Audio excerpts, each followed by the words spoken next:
Congratulations to Mr. Sherwin Alberio.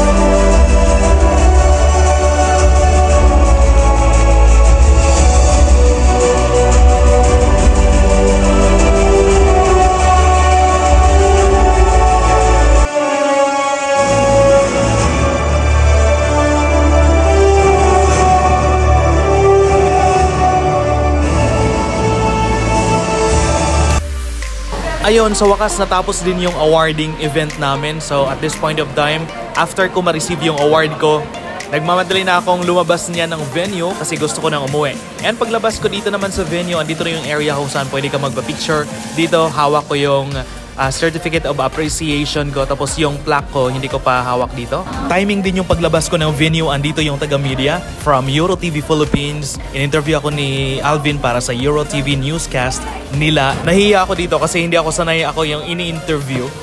Kasi sa mga vlog or sa mga mga projects ko outside is usually ako yung nag-i-interview, pero at this point, ako yung in-interview kaya medyo nahiya ako. And of course, keep on smiling lang ako lagi kasi ako sanay. So, ayun.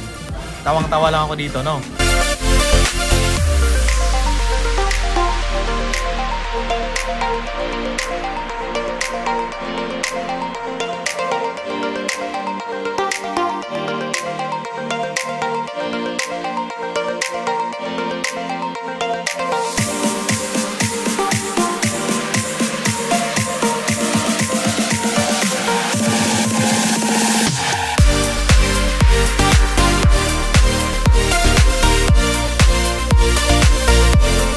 Hello guys, narito tayo ngayon sa may Pasig City, sa may Tanghalang Pasigueño, kung saan I will be receiving an award this afternoon sa Most Influential and Excellent Award dito sa may Pasig City. And of course, yung award natin is Most Influential and Excellent Host and Voiceover Talent of the Year 2023. So syempre, tingnan natin kung anong mangyayari dito sa loob. And after pala ng event awarding and fashion show, meron din concert si Sir Renz Verano.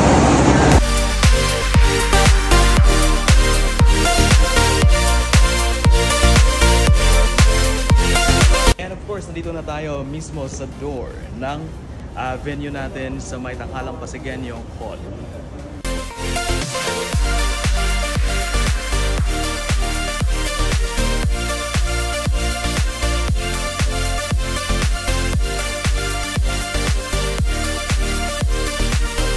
Ito yung time na to, maaga kami dumating sa venue kaya wala pa masyadong tao, kami pa lang yung isa sa mga pinakaunang dumating dito sa lugar na to.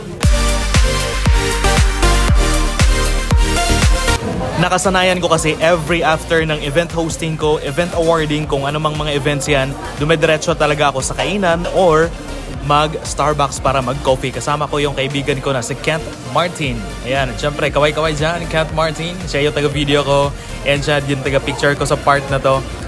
My best friend, my best bro. And minsan co-host ko din yan sa mga events. Minsan co-host ko din yan sa mga online TV program and online hosting namin.